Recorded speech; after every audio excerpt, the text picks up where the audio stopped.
Hello, everybody, and welcome into the Farzy Show. My name is Marc Farzetta. We're here at the Steven Singer Studios. You know what we're going to do today? We're going to have some fun today. We're going to play Narrative Pusher. It's a new game I just invented based on the interview stylings of one Glenn Doc Rivers. And today, you know what we're going to do?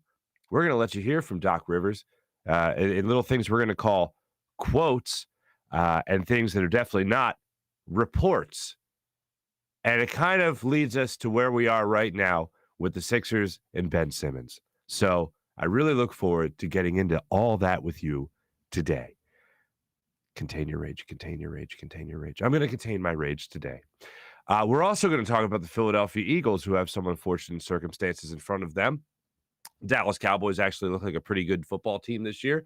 And Brandon Graham is going to miss the rest of the season, as we know. Jonathan Gannon addressed the media, the Eagles defensive coordinator, where he talked about trying to fill the void left behind by a man like Brandon Graham, a player like Brandon Graham.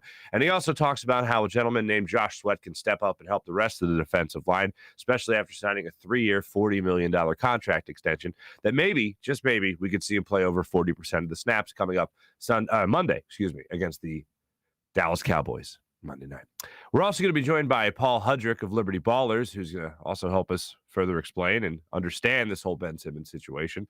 We're going to get into those Philadelphia Phillies who, oh my goodness, they started winning baseball games again. But the Braves won again last night, so the Phillies remain 3 games out of first place in the NL East for those still concerned about the Phillies and what they have going on.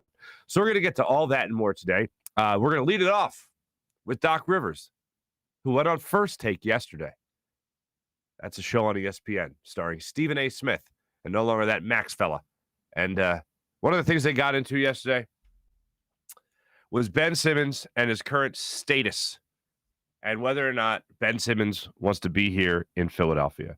So Doc Rivers was asked kind of where are we at right now with Ben Simmons not wanting to show up to training camp starting on Tuesday. Well, that may be where he's at today. That may not be where he's at tomorrow. You know, you just don't know, Steve. And that's why we just got to keep communicating and see where we can take this. But you are right. He has 4 years left on his contract. It's in our hands. With that being said, your expectations, I know what your hope is, but what are your expectations for Ben Simmons this year with Philadelphia? To get him back. And once we get back in the fold, then we can get to work. If that doesn't happen, I don't have an expectation because I don't know where we would go. That is to be, that'll happen if it happens. But right now, Ben is still part of this team, and I'm going to focus on that part of it. As he should, as the 76ers head coach, as he should. That's what he should be focused on. When it comes to him not wanting to show up and come to training camp, Doc Rivers just kind of thinks that's where Ben's being moody. Even though it was a month ago, he told 76ers brass that they didn't want to show up. He wasn't going to show up. Trade me. Other reports have come out, and they don't want to trade. They don't want to trade Ben Simmons. They want him to show up. So that's a nice thing that he's talking about right there. They talked about the meeting when Stephen A. Smith asked him on First Take yesterday. He asked him about the meeting. And I kind of imagined the meeting to go not as good as Doc Rivers had illustrated, but here's Doc talking about the airing of grievances from Ben Simmons. Yeah, I mean, it was a good conversation, and he gave us reasons which we obviously didn't agree with. But Stephen, I think in sports, and you've been around it a lot, there's been so many times that this has happened that hasn't been reported. And the guy comes back. So, listen, we're going to go through it. We're going to always do what's best for the team. But I can tell you up front, we would love to get Ben back. And if we can, we're going to try to do that. Ben has a long contract. So it's in our hands, and we want him back. But in the aftermath of the loss,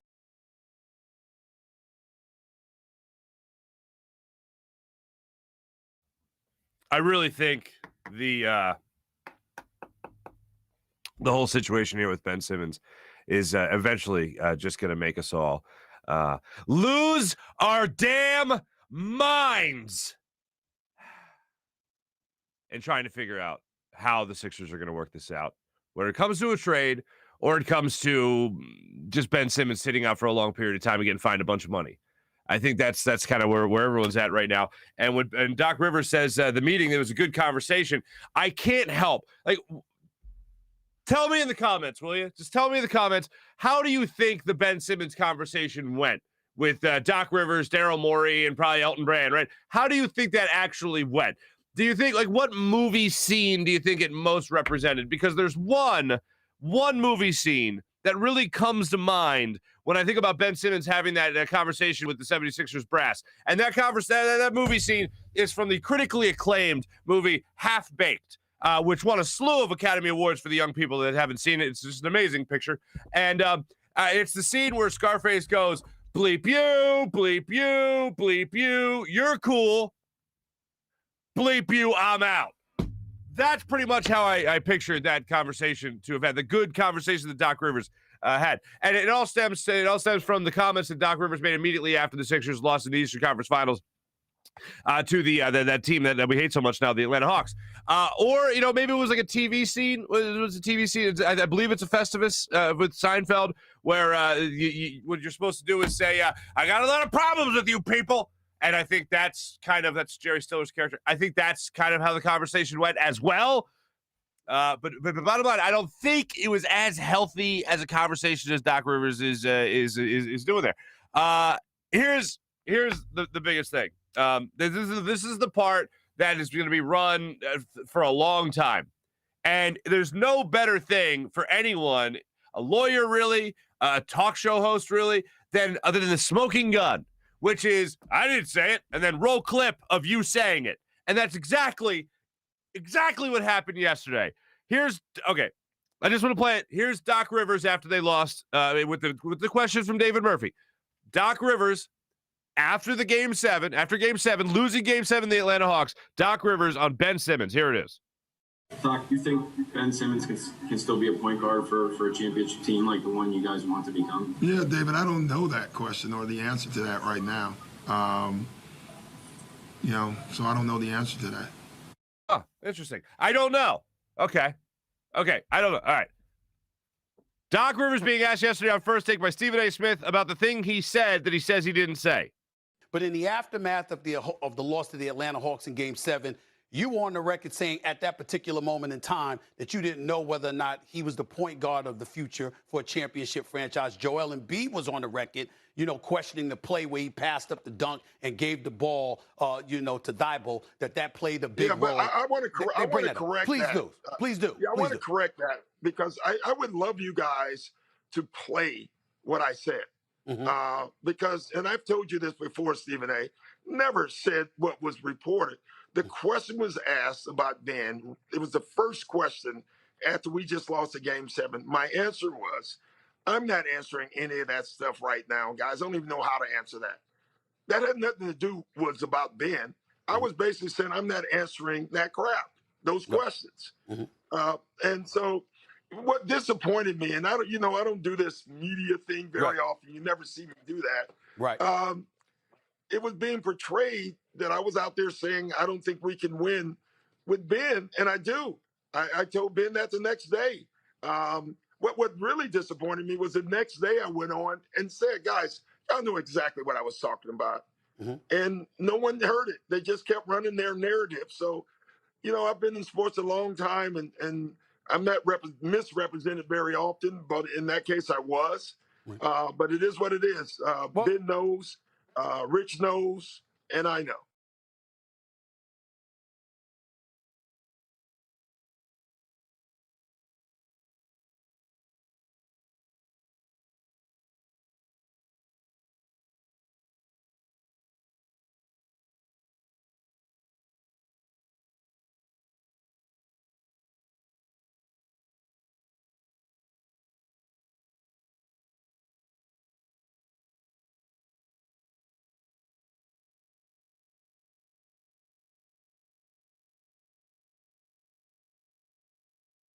Doc, you think Ben Simmons can still be a point guard for a championship team like the one you guys want to become? Yeah, David, I don't know that question or the answer to that right now. So I don't know the answer to that.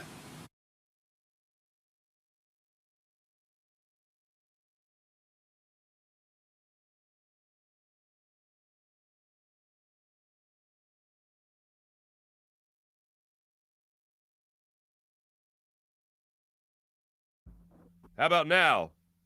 Now we got me? We're all having fun today, folks.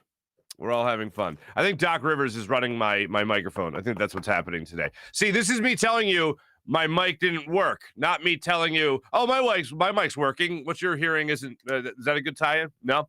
I can't believe the smoking gun is out there. You hear Doc Rivers saying after the game, yeah, I don't know if I can win with Ben. And here is how I'm trying to understand. Like, I'm really grasping at straws to understand what Doc Rivers' big point is here.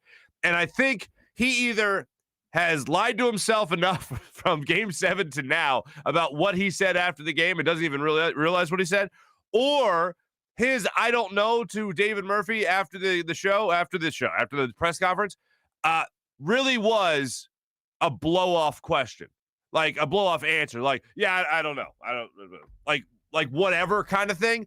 But it's totally not a whatever kind of thing. You're being asked point blank about whether or not you can win a championship with Ben Simmons as your point guard, and you're saying, I don't know. Apparently that was explained to Ben Simmons. Apparently that was explained to Rich Paul.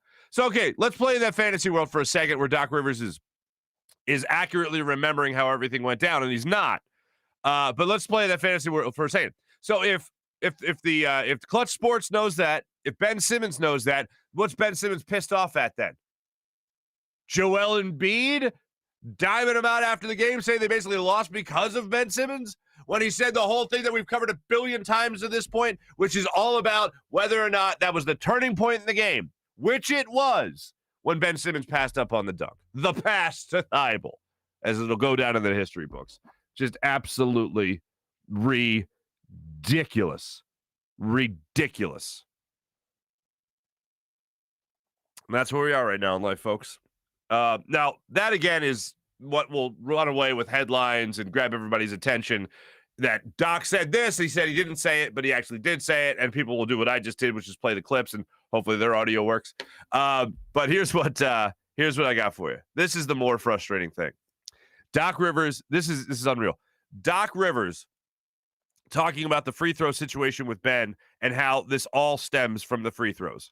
It's about the free throws, and we absolutely have to improve them now. We don't even need them to be at 70. We hired a free throw coach, a shooting coach. We want to get them in the gym. We want to work them to get them better, because I believe that one thing frees him up, Stephen. And so that's why, when I go back and people talk about that Game 7, and I'm not sure what the actual stat is, but I want to say Trae Young was 5 for 24, right? Who did that? Ben Simmons did that. And so we forget a lot of the things that he does, but I don't, because I'm a coach and I know the value that he has for this team. Yes, we got to get him to be better at the free throw line, because if he does that, that frees up all kinds of other things for him. The one thing we did do last year was we gave him the ball. We put the ball in Ben Simmons' hands, and he led our team. He led it to the best team in the East in the regular season, and one game away from the Eastern Finals. We can win the title with Ben. I just believe.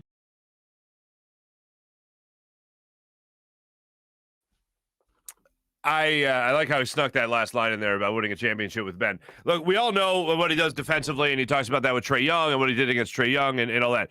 But the other thing here with Ben Simmons, it comes down to this, which is just so unbelievably frustrating. To say that he doesn't need to be a 70% free throw shooter, let's talk about this for a second. Ben Simmons is a 59% free throw shooter for his career. Regular season, career. 59% free throw shooter. That is god-awful. Last year during the regular season, he shot 61%. There was that, month of February where he shot about 75%? For Doc Rivers to say he doesn't need to get to 70% is just dumb to think that. It's dumb to say that. Shooting 34% in the playoffs and having a game in the playoffs where you shot 3 for 10 in Game 1 against the Hawks and then 4 for 14 in Game 5 against the Hawks should just be flat out unacceptable. To say he doesn't need to get to 70%, are you serious?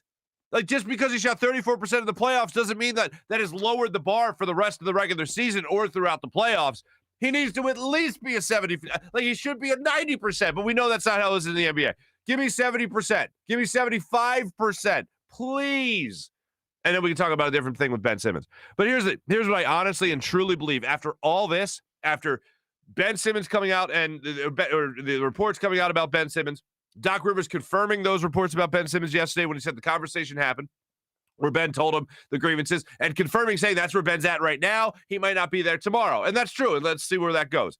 But even if all this works out with Ben Simmons, in terms of him coming back to training camp, or him going to training camp, him coming back to the Sixers, him playing in the regular season, I honestly think that, I know they say winning cures everything. I wouldn't put it past Sixers fans at all to do the boo whenever Ben Simmons touches the basketball, whether that's him dunking, whether that's him hitting free throws, whether that's him shooting threes, and overall the team just starting out the season on a great tear. I think Sixers fans are so unbelievably fed up right now with Ben Simmons that they're at a point of no return. I feel like after these stories have come out with Ben wanting to quit on the team, Ben wanting to be traded, Ben saying that it's not his job to fix his trade value, all that, I think Sixers fans are just done with him. And even if he was to come back and do all the things that we have asked of him and all the things that the coaching staff has asked of him, all the things that he should do as a basketball player, you shouldn't be asked to be a better free throw shooter. You shouldn't be asked to shoot a mid-range jump shot. Like, that is all stuff that you shouldn't pass up on a dunk in Game 7 that could tie the game and potentially put you at the line to shoot a free throw and actually take the lead, which we don't talk about enough. I think we're at a point right now with Ben Simmons where there's been so much drama and there's been so much disappointment that people are just done with it. Even if you were to say, oh, no, you know what, Ben's going to come back, I think most people would be like, screw that. No thanks. And I think we've reached the point where Ben can't play another game for the Sixers. I'm not sure whether or not he will yet or not. I still think that ultimately that's how you're going to resolve this. But, man, if he does step back and step on the basketball court after all the offseason drama, I think the boos will rain down upon him. I know a lot of people had a theory that Ben Simmons going out there and just returning as a Sixer after what happened in Game 7, he can't come back. He'll get booed. No. He could come back from that. People would cheer him for that. But all the stuff that happened away from the basketball court, all the stuff that happened behind the scenes that people now know about, and quite frankly has been, again, confirmed by Doc Rivers, that's where Ben Simmons will just – that's what has pissed a lot of people off. That's what's rubbed people the wrong way. Because a lot of people, myself included, have done a lot of defending of Ben Simmons, acknowledging what he does bring to the court, and we can't deny that. But now it's just gone so far the other way where it seems like his foot is in the ground. He's put his foot down about what type of basketball player he can be from this point going forward. And that's just not good enough for a guy that came into the league as talented as he was to not improve, to not get closer to that ceiling. That's just ridiculous. Or even get to that ceiling and push it up a little bit, because that's how good he was coming into the league alone. Not to mention past 4 years of actually watching him develop as a basketball player, but not really develop his offensive skill set at all. So I think that's where a lot of people are right now with Ben. I think it's reached the point of no return. Hey, it is Cowboys week, people. It is Cowboys week, and that's fun. But here's what kind of sucks about the whole thing with the timing of the Ben Simmons thing and it being a Monday Night Football game is, like, if the game was Sunday, all this would be pushed up a day, so you wouldn't spend as much time on Ben. But with the game being Monday, it's like, we still have Monday to talk about the game as well. Here's where I'm at with this. There's one thing on this Thursday morning that I'm at with Ben. Or, geez, look at that. With Dak and the Dallas Cowboys. There is something that's glaring, and it's the scariest stat. It's the scariest stat by far in the NFL. And it's one that gets talked about every once in a while, but it kind of gets brushed aside because people want to talk about passing yards and touchdown passes and all that stuff. But it's the scariest stat because it's the great equalizer. It's turnovers. And the Dallas Cowboys lead the NFL in turnover differential. And that, to me, is the scariest stat. Because no matter how good you think your football team is, if you're going up against a team that doesn't turn the ball over but takes the ball away, that's the great equalizer, as they always say. And the Dallas Cowboys have the best turnover differential in the NFL. And for a team that doesn't really turn the football over, has been, knock on wood, been doing a great job of holding on to the football through the first 2 games of the season, and the Philadelphia Eagles, now they're going on the road to Dallas, where they're going to be facing a team that likes to take that football away and does not give the football away. That is always something you got to keep in the back of your mind when you could be playing against a divisional opponent that you always seem to have close battles with anyway. So that's the first thing that jumps out to me about the Dallas Cowboys. The other thing that jumps out to me about the Dallas Cowboys is quite frankly their offense. I mean, Dak has some of the most passing yards in the entire NFL. So that's a stat that I know a lot of people it'll raise their eyebrows, so to speak. And although they did struggle last week against the LA Chargers, they struggled mightily against them. They were able to come back and actually win that football game and almost lost because of the 56-yard field goal. That saved their hide, so to speak. But watching that team play, they're definitely capable of putting up a lot of points. So this is a tough game to lose one of your best defensive players, to play the first game without one of your best defensive players. And that's playing without Brandon Graham. And we all talk about how much we love Brandon Graham, and we talk about the Super Bowl. We talk about what a great guy he is, how he's the easiest guy probably in the city to root for because he's just that damn lovable and that damn good. So he's not going to be there. And he's done for the year, as we well know, with the Achilles rupture. So yesterday, Jonathan Gannon addressed the media where he talked about how the Eagles' defensive line is going to try to fill the void left behind by Brandon Graham not being in there. Talked to our guys yesterday about the void that has taken place with Brandon, obviously not going to be able to play with us the rest of this year. From a leadership and a character and a attitude standpoint, I think collectively everyone has to, try to fill that void collectively because not one guy is going to be able to do that. We do feel good about the leaders that we still have within the defense, really good about the leaders that we have. And from the standpoint of him, the roles that he was playing, other guys are going to have to step in and fill where he was playing at. So, and we feel good about the guys that are going to do that. I think when you look at a lot of these guys, the number one guy that jumps out to me as far as filling a void left behind by Brandon Graham is Josh Sweat. Josh Sweat played 40% of the snaps. 40% of the snaps. That's it. Against San Francisco 49ers. And I have been hearing about how great Josh Sweat is going to be, as I've told you guys before, for a long time. His rookie year, Chris Long pulling me aside. Oh, this guy, you got to watch this Josh Sweat guy. This guy's going to be great. Didn't really see it. Following year, hey, who's going to jump out from this defensive line? Oh, Josh Sweat, you wait and see. I didn't see it. This year, Josh Sweat is the star of training camp. Josh Sweat and Quez Watkins are the guys that are really going to shock you this year. Okay. Hi, how you doing there?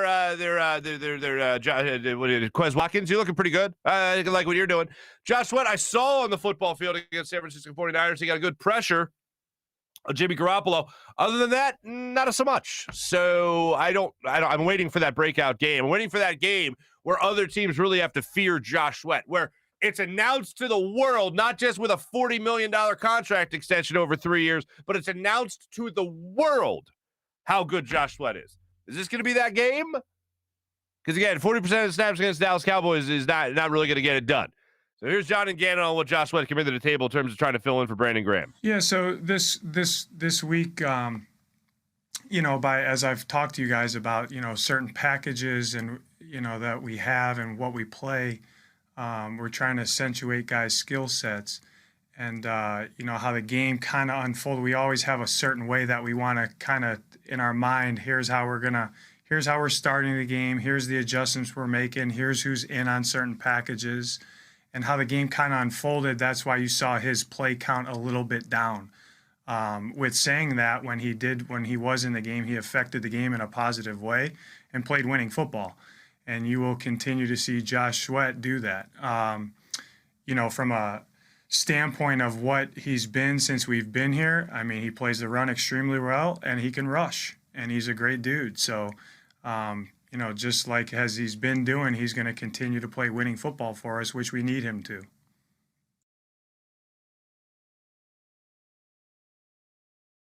Is just ready to break out of his shell. I just think he needs the reps to do it.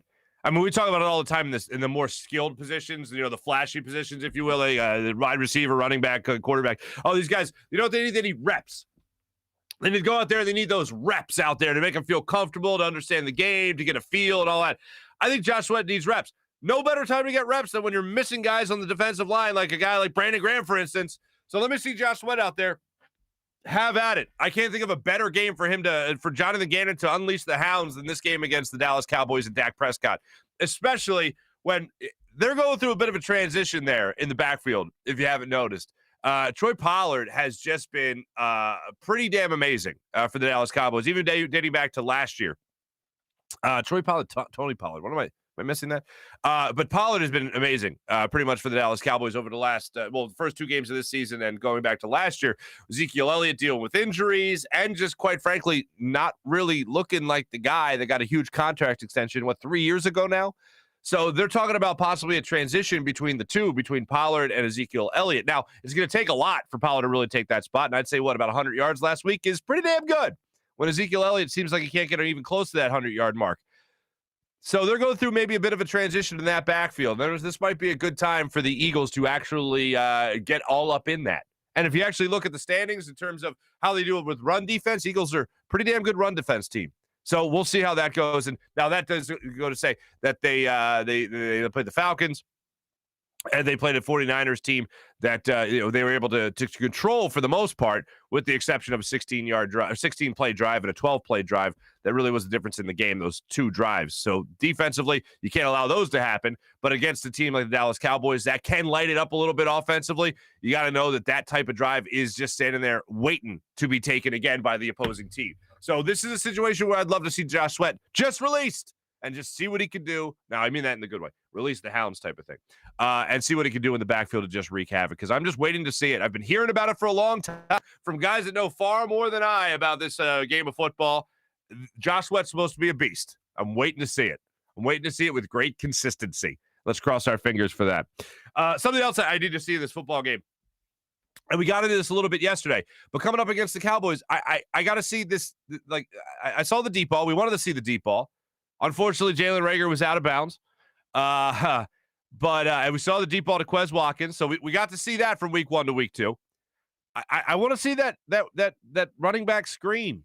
I want to see that old school running back screen. I don't want to just see the bubble screens to the outside of Quez Watkins or Jalen Reagor.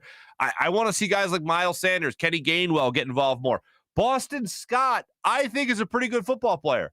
I don't know what the hell's going on with Boston Scott. I'm waiting to find out what's going on with Boston Scott, because I think he can have a good impact on this offense. This would be a good game to unleash him as well, if you can get him out there on the football field.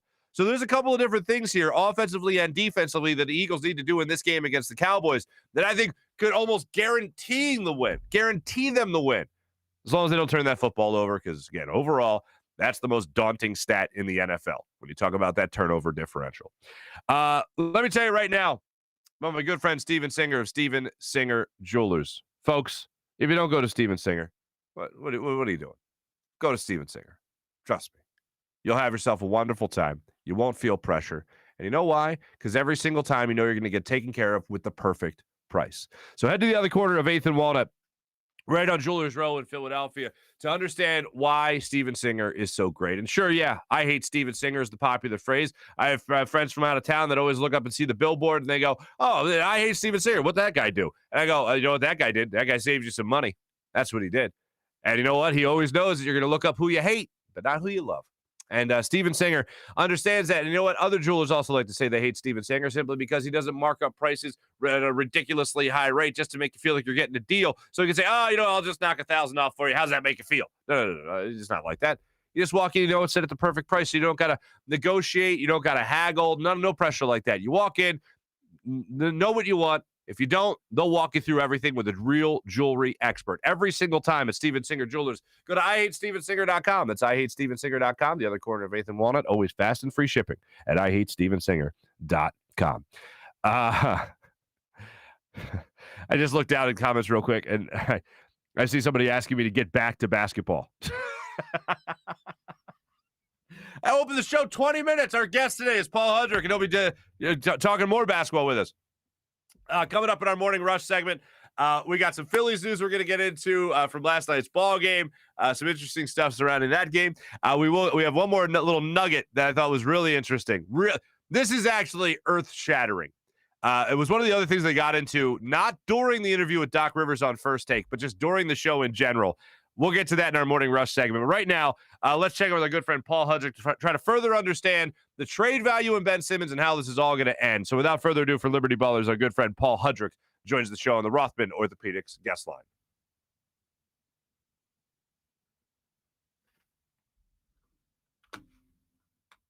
I know we're all going to lose our minds over the Ben Simmons thing, but someone that can help us walk through it all, someone that is there at the press conferences, someone that was on hand when Doc Rivers said the thing that we learned today he didn't say but actually did say because we all heard it, from Liberty Ballers, community producer, coming in for a landing podcast, writer extraordinaire, Mr. Paul Hudrick. What's up, friend?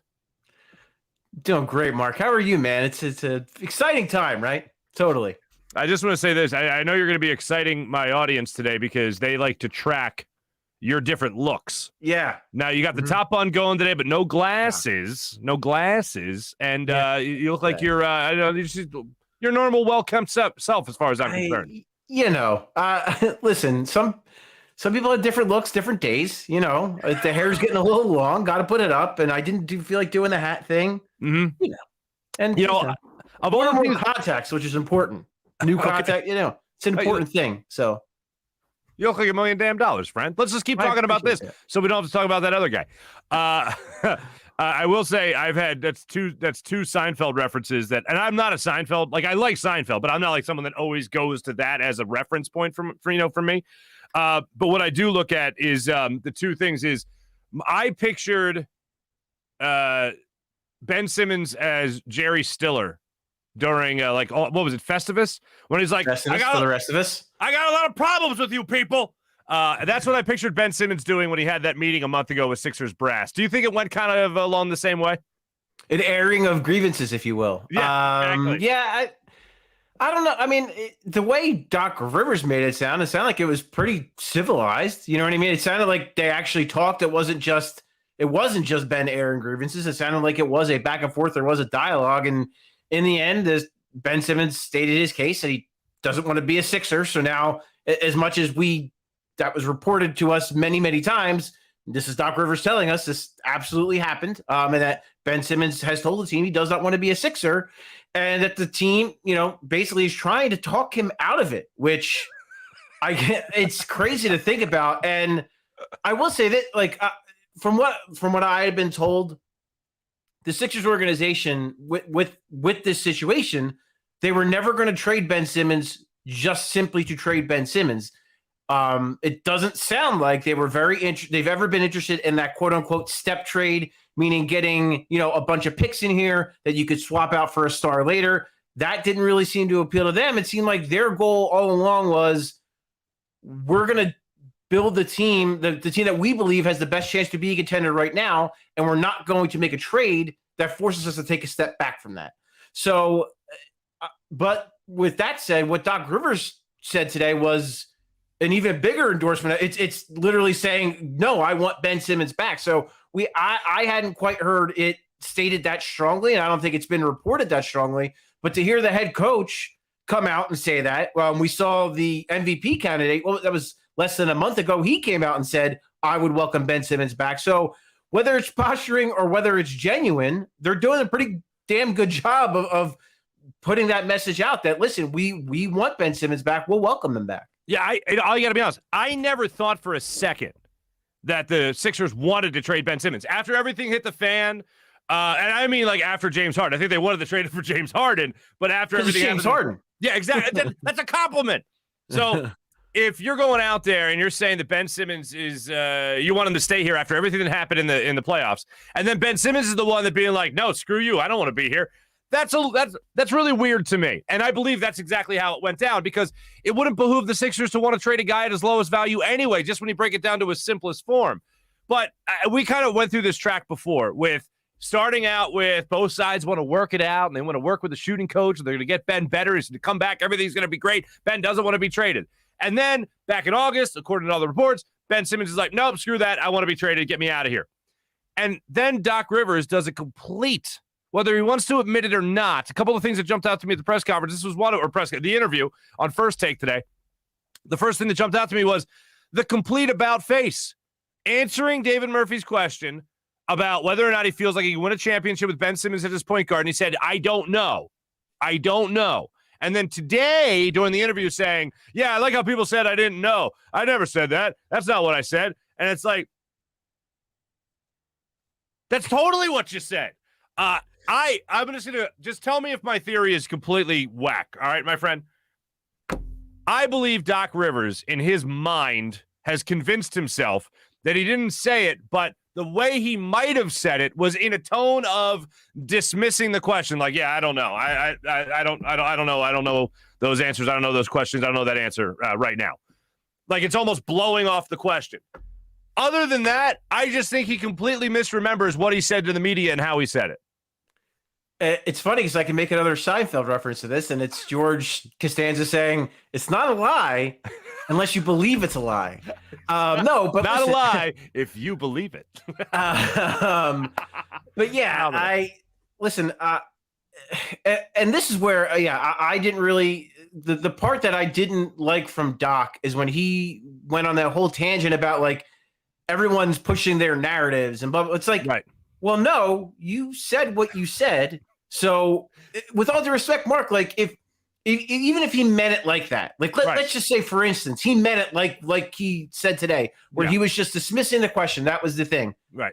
You have to know, you're Doc Rivers. Doc Rivers is a smart dude. He's been around the game forever. He played in New York. He coached in Boston and LA. He knows what it's like, the media scrutiny and what happens.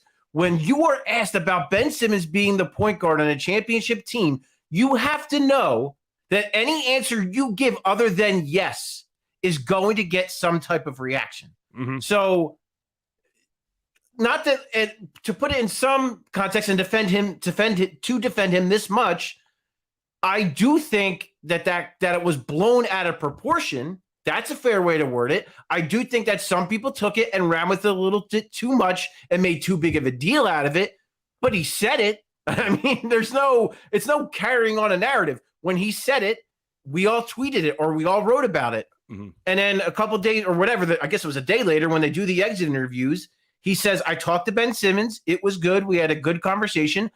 I'm, quote, still bullish on Ben Simmons. We all tweeted that. We all wrote that.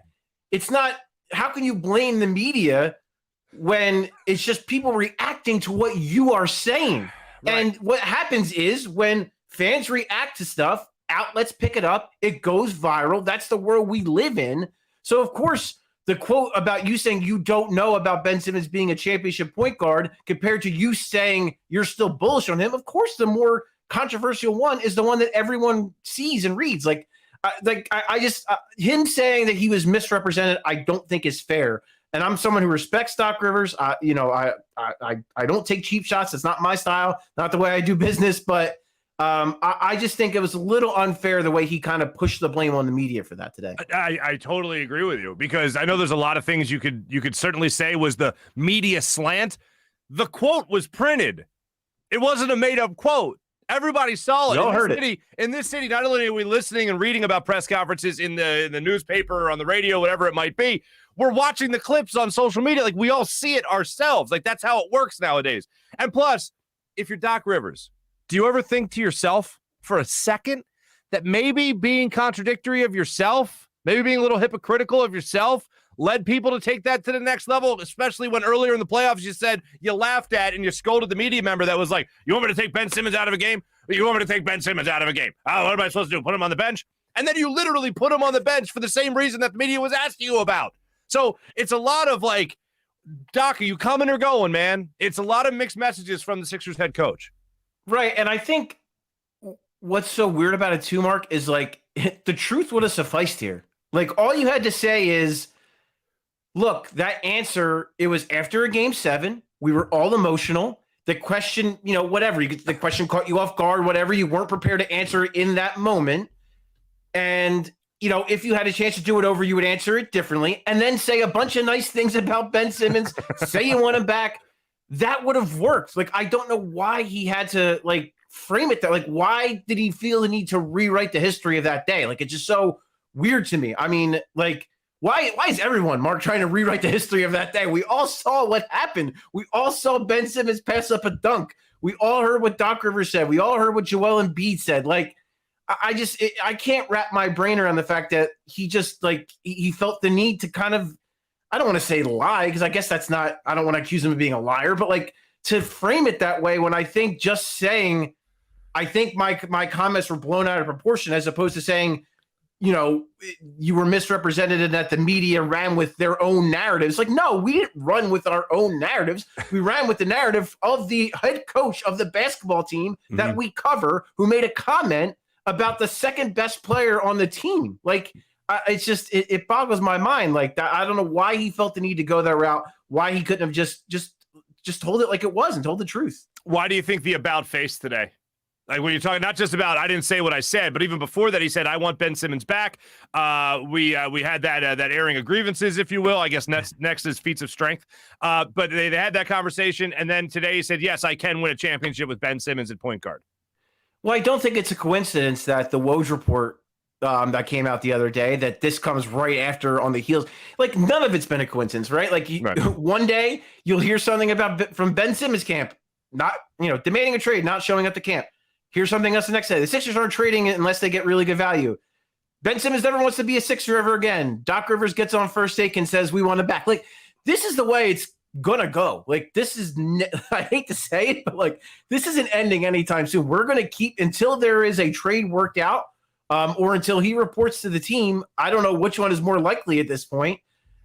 This is going to keep happening. So I like I said, I don't think it was an accident that Doc Rivers chose this morning of all mornings to do it, the previous day to do it. Right. Like, I he was responding clearly to that Woj report that came out, that the relationship with Simmons had been weakened over time, that it kind of framed like that Ben Simmons didn't want to play with Joel Embiid anymore, sort of, kind of. I think Doc Rivers spoke to kind of combat all those narratives and to try to really get the message back. Like, we want Ben back, and also subtly, we are in the driver's seat because he is under contract. So I thought it was just a lot of getting that narrative back out there and kind of pushing back to what's been really, to me, recently been more one-sided from Ben's camp than from the Sixers. Oh, I wholeheartedly agree with that. The other thing on top of this is that he was also promoting his podcast. Doc Rivers was promoting his podcast, which I was like, oh, Doc. Fun. That's fun little sneak in right there. I believe it's called It's Not a Lie If You Believe It. Anyway, that's a lie. It's not that at all. Where do we go from here? Paul, in terms of trading him, do you believe that, in fact, Ben Simmons has played his last game as a Sixer? Do you think he'll start the season with the team, play a couple of games, or do you think he's just done?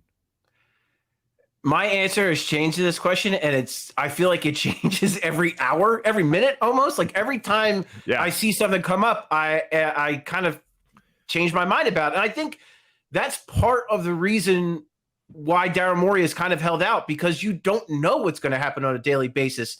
Minnesota Timberwolves, a team that has been heavily linked to Ben Simmons, just let go their president of basketball operations, Gerson Rosas, after 2 years. And so, like, did the Ben Simmons negotiate? Did it have something to do with it? Like, did maybe someone from up top really want Ben Simmons and Rosas really pushed against it, or was it the opposite? Like, right. So like little stuff like that, like it's you don't know what's going to happen. So I think this is going to play out. Like, he's not going to show up to camp. I believe that. I don't think that's a hollow threat. I do believe he holds out, and I think the Sixers are not going to make a move unless someone gives them a really good trade, unless someone gives them players that help them win now and that can replicate some of the things that Ben Simmons does, can make up for the void. They would, because say what you want about him. He's maybe the best defensive player in the entire NBA, and he is their best facilitator by far. You need to replace that in some way, whether it's a combination of guys doing that, whether it's guys who maybe don't do it to the level he does it, but do it pretty darn well. So the Sixers aren't going to make a move like that. So you're at a stalemate. It is a game of chicken. And so to me, like, what's going to happen first? Ben Simmons reports or the Sixers find that trade? Like, I kind of almost want to lean towards more Ben Simmons reports at some point. I don't think he shows up for camp. I think he misses all of it. I think that definitely happens. But it gets to a point, Mark, where it's like, he is a 25-year-old basketball player in the prime of his career, in the peak shape of his life. Like, you're gonna, like, how many games can you afford to give away at that stage of your career? Like, how many games can you look back on when your career is over and say, man, like, I really wish I would have played the X amount of games in Philadelphia. I regret that.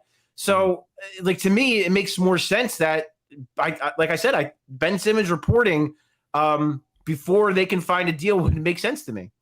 Do you know how the money works? Is it October 1st he's due the money, and then he's due more money on November 1st, and then he's due the rest of the contract throughout the year, but he can still be fined, I believe, like $200,000 per game missed? Yeah, so I believe he's got half of his contract he's got it already. He's is going to have it by October 1st. Right. Yeah, if I'm not accurate on that.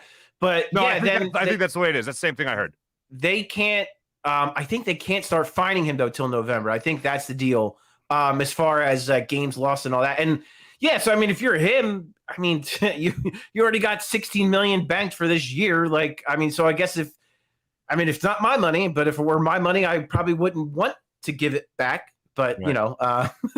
But I guess it's for him, it's a drop in the bucket. So whatever, like a million. I think by missing camp, it's less than 2 million he loses. Which again, when we're talking about the 33 million over the course of an entire year, I guess it's a drop in the bucket. But right. Yeah, I mean, it wouldn't, like I said, wouldn't be my decision. But I'm not him, and I'm not his agent, and I'm not the guy that's losing money. Right. Yeah. The other part of this is what the Sixers get back. Let's just say, let's play out the scenario that Ben Simmons is rooting for right now. He doesn't play, he holds out, and the Sixers have to go into the season with him still getting fined and him not helping his trade value at all. So we're there. CJ McCollum, any shot at Dame Lillard? Are they going to go with the Halliburton deal from Sacramento? What do you think ends up happening with Ben Simmons in terms of what the Sixers will get in return for him? I think it's going to range so much. As far as like the CJ McCollum thing, I don't see it. I don't see it for a bunch of. I don't see it for either side. Because I think one for Neil Olshey from Portland, trading CJ McCollum is like his nuclear option. Like that is his last thing to do to try to convince Damian Lillard to stay. So I don't think he's going to exhaust that right now. While Damian Lillard seems to be happy, quote unquote, like he's happy to start the season in Portland. So I don't think that's an option right now, and that's why I don't think Dame Lillard's an option right now either. And from the Sixers' perspective, why are you going to trade for CJ McCollum and give Damian Lillard Ben Simmons in an effort to perhaps make that team better and convince Damian Lillard to want to stay? So I don't think that behooves the Sixers either. So I don't see that. Yeah, I mean, listen, if Sacramento Kings are willing to part with Tyrese Halliburton, I would be interested in that because I think Tyrese Halliburton's an outstanding young player. I think he replaces, like when we talk about like replacing what Simmons does, he's a really big point guard who's an excellent playmaker, excellent shot creator that is willing to shoot the basketball. You're going to lose a little bit on defense, but he is 6'6". He's got long arms. Like he's got defensive potential. So I don't think you're going to get creamed on that end at the same time. And like you'll probably have to take back Buddy Hield in that deal as well to make the money match, which the more shooting the better around Joel Embiid. I think that's perfectly fine. The only thing I worry about Halliburton is the age. He's 22 years old. He's only in his second NBA season. Is he going to be ready for the playoffs and those bright lights? We just don't know. I feel like he's got a chance to be very, very good, but we just don't know. So yeah, I mean, and like the team I keep circling back to is San Antonio. It's San Antonio is a team for obvious reasons. Look at their head coach. Like they keep everything really tight. You don't really see a lot of leaks. You don't see a lot of stuff coming out of them, out of the front office from them. So they've been, rumored, but it's been pretty quiet. But like if you can get a DeJounte Murray, you can get a Derek White. Like those are two guys that will help you right now. And DeJounte Murray, you could talk yourself into his offensive potential being even greater than what it is. He's not a great shooter, but he is willing to shoot. I think he's around like 30% from three, which is bad. It's well below league average. Yeah. But there are signs that it might. There's promise there. He's a good free throw shooter. He hits from the mid range as well, and his shot has improved in both those capacities. So you think that he might have that range, and he's already made an all defensive team, so you're making up for that with losing Ben Simmons. So San Antonio is a team I kind of keep circling back to as And that, to me, that with that said, that's the option of we have to trade him. We have no other choice. Then the Spurs would be my team in that scenario. Okay. Last thing for you, probably the most important question, as a matter of fact, is the most pressing. Eagles beat the Cowboys Monday night? I'm going to say no because it's in Dallas, but man, I really hope so. I really hope so. I can't do it. I can't, Mark. Listen, my week, it's so funny, man. Like, if they had lost week 1 and then lost week 2, I probably would have been fine this week. But the fact that they kicked the crap out of the Falcons in week 1 and then lost week 2 ruined my week. Done. Yeah. Ruined. Yeah, that's such just life for all of us, my friend. Such just life for all of us. And then, yeah, hopefully they do win in Dallas. I think they pull it out. I'm going to spoil my pick for Monday, but I'm going to say they win. I'm going to go ahead and say they win. Paulie, you look like $1 million, my friend. Paul Hudrick, Liberty Ballers, the community producer that he is, a fine writer, also coming in for a landing podcast. Paulie, always a pleasure, my friend. Thanks so much. Anytime, Mark. Thank you for the kind words, my friend. The great Paul Hudrick joining us on the Rothman Orthopaedics guest line. Hey, also, I look forward to talking to you about this 100 more times between now and the time Ben Simmons is traded. See you, buddy. My thanks to my good friend Paul Hudrick for joining the show. Liberty Ballers on the Rothman Orthopaedics guest line. Here's what I like about Paul. He's very intelligent in the game of basketball. Number one. Number 2 is all the comments. So much so that I even bring you guys up to Paul before we even start any basketball conversation. That's how much I love the comments. Let me tell you more about Rothman Orthopaedics before we jump into our social media check-in, as well as our morning rush. So let's get into that in just one second. But right now, I want to tell you about Rothman Orthopaedics. When you have an orthopedic issue, you need a physician who eats, sleeps, and breathes orthopedics. You need an exceptionally specialized Rothman Orthopaedics physician. They not only specialize in orthopedics, but each of their physicians only focuses in on one area of the body, which means you can have the confidence to get past the pain and be what you were. Visit them in one of their 30-plus locations in Pennsylvania and New Jersey, including 4 orthopedic-only urgent cares. Learn more at RothmanOrtho.com. That's RothmanOrtho.com. Hey, need some information for betting? You want to get the edge over your sports book? Well, how about this? Download the BetQL app. You'll need to make the smart bets with the BetQL app.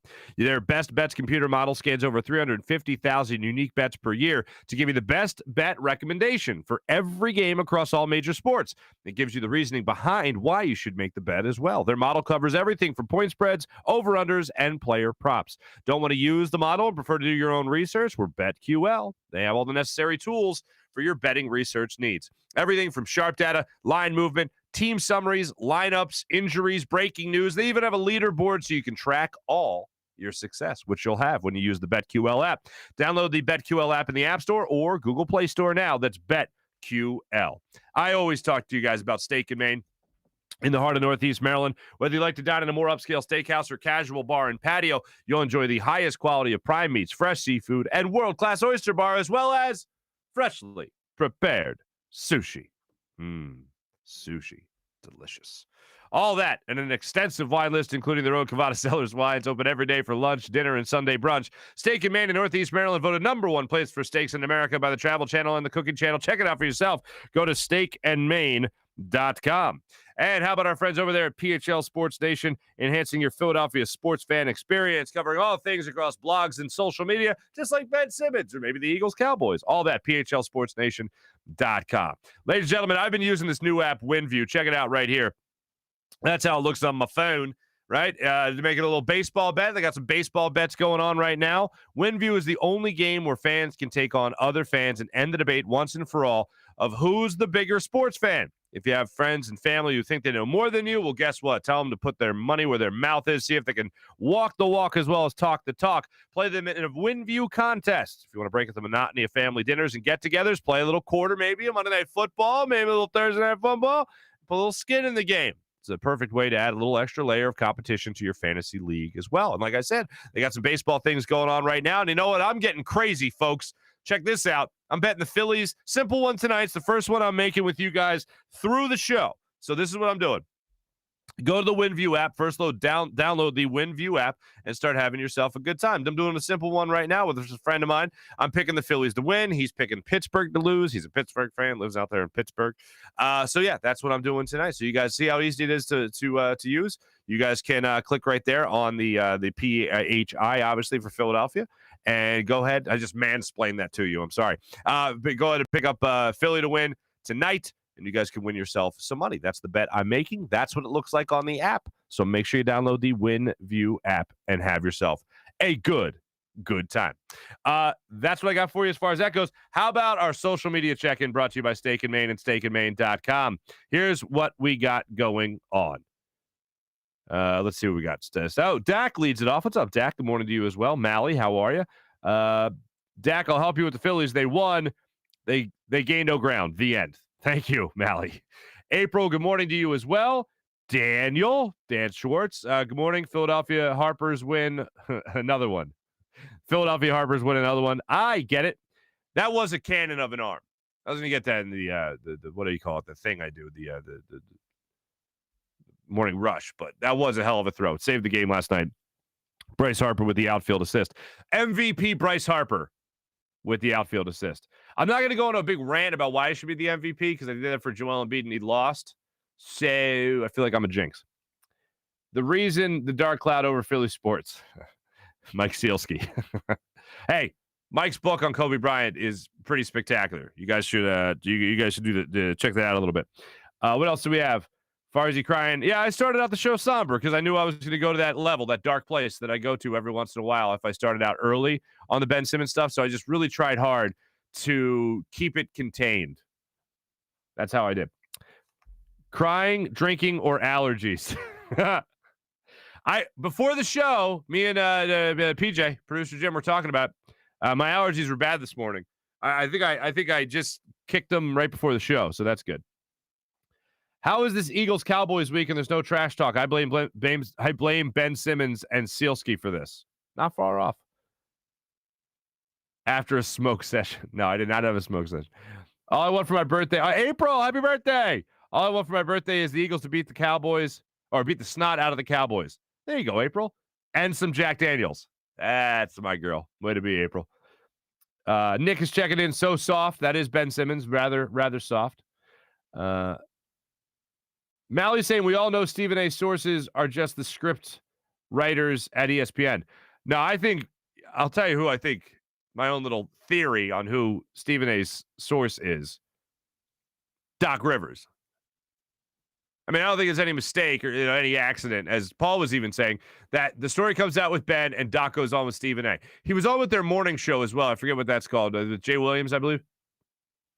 But he was also on with Stephen A, and that's the one that's going to get the traction. That's the one that has been getting the traction. What else do we have here? Luigi. Rich Paul knows he owns the Sixers and has them by the balls.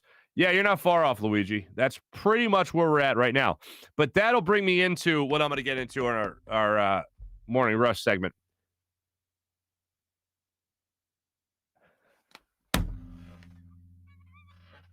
April, God bless you. So when I had no sound going on there, and that was all on me, 100% on me. I take full responsibility because it was my responsibility. I don't know what the hell happened. My mic was on. I think sometimes if I play a cut with sound, what it does through the service I use, it cuts your mic. And sometimes it doesn't always come back. I would say 98 times out of 100, the mic comes back. Sometimes it does. I think that's what happened. So I had to do some finagling, unplug, whatever it is. So that's what we had to do there. But during the no sound segment, April says, wow, just a mad Italian with a lot of hand gestures. Feel like I'm at a family reunion. That is very true. I will say, and I know it's the Italians. I notice a lot of my Hispanic friends. It's basically anybody who's, as I do it right there, anybody whose culture is very passionate. Like for instance, my cousin lives over in London. Those people are very calm foxhole people. Everything's their hands down low. It's just you never know it. And it's the old joke: how do you mute an Italian? You cut off their hands. Anyway. Now you got me. Good. Producer Jim, too busy getting kids on Craigslist. Okay, come on. Again, I take full responsibility. Not enough people talk about Rich Paul dating Adele. Luigi, I forgot about that. I remember that now that you mention it, but it's one of those things that if someone's like, hey, who is Rich Paul dated? I'd be like, I don't know. And they'd be like, Adele. And I'd be like, oh my God. He's not the one that inspired all her like amazing songs, right? Like they didn't have a crazy breakup or anything. I don't think that was him. Let's see. Dak, Sixers folding already. This will not end. Yeah, fed up with this. We're all fed up with this. Instagram model Ben Simmons. RJ, can we get back to basketball? That's what I saw earlier. And we did. We jumped right on the line there with Paul. Speaking of which, Marc is saying Paul would make an A+ bank robber, master of the skies. Every single time he does look different. I acknowledge that. Jack saying facts. This is true. Brett says he agrees with Paul. Doc should know better, knows better, and should know better. That is on him. 1,000% agree. But Mark wanted to know if Paul would date Adele. Oh, why wouldn't you date Adele? She seems lovely. If you're single and she's single, why not? Have her go out. She might, even if it's a bad breakup, you'll get famous from her writing a song about you. Do not go with the Phillies. I'm going with the Phillies. I'm doing it. Who wants to go against me? Andrew, there you go. Have fun. WinView app. Have yourself some fun. Stephen A. was too easy on Doc. They were definitely in on it together. The one thing that I will say, when Stephen A. Smith is misquoting Doc, that's an easy lead-in for Doc to say, no, hold on. That's not what I said. This is what I said. He is disagreeing and correcting and properly correcting Stephen A. Smith because he had the quote wrong. But Doc saying he didn't say the quote that yet he's acknowledging he kind of said doesn't make any gosh darn sense. Tell you that much. Dropping the kid off at school and going back to bed. April, you deserve it. Is today? Yeah, and today is your birthday, April. Today, happy birthday. And there we go. Thanks, everyone, who checked in our social media. Check it, brought to you by SteakMade at SteakMade.com. Let's get to our morning rush. Brought to you by Sky Motorcars at SkyMotorcars.com. A car for every budget. I'm just going to jump right to it. So I'll tell you the Phillies won. Braves won. That's the end of it. Bryce Harper's amazing. Should be the MVP. Here's what else I got for you. One of the things that has not been talked about that I want to get into right here is a flat-out hammer to be dropped on Ben Simmons. That I was surprised while I was waiting for the Doc Rivers interview yesterday that both Stephen A. Smith and Kendrick Perkins brought up. And say what you will about Kendrick Perkins. I feel like every time I bring him up, people are like, Kendrick Perkins doesn't know anything. And I'm like, Kendrick Perkins was the first to report this was going to go down with Ben Simmons. Kendrick Perkins is a guy that has been tapped into this situation better than anybody. So Kendrick Perkins comes out yesterday as well. And both him and Stephen A. Smith put this out there into the atmosphere, and I couldn't believe what I was hearing, and I am so rooting for this to be true. They were talking about Commissioner Adam Silver dropping a hammer on Ben Simmons and saying, deal with it. You signed a contract. You're owed this amount of money. Sixers are on the hook for this money. Get your ass into training camp. Show up for media day on Monday. Show up for practice. Show up for the preseason. Show up to play in the regular season games. If this drags on, they were not pushing it out of the realm of possibility that the Sixers could be mandated. The Sixers Ben Simmons fiasco could ultimately have a ruling from the commissioner that ends up with Ben Simmons just saying to Ben Simmons, deal with it. Show the hell up.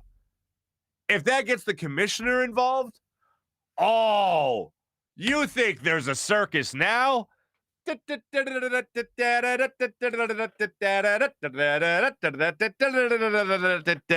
Silver shows up in Camden. I want to see Adam Silver in Camden. I need to see Adam Silver in Camden. And the only beautiful thing I can possibly come out of this whole fiasco with Ben Simmons and the Sixers is Adam Silver just being like, guys, Adam Silver always just looks like the real nervous guy at a party. Adam Silver always speaks as if his parents just came home and told him not to throw a party, but he threw a party and they walked in. And Adam Silver was like, all these guys just kind of showed up. Like, that's Adam Silver to me. So Adam Silver walks into the campus like, guys, let's get this done. Like, that's Adam Silver. And they get it done somehow. But here's the best part.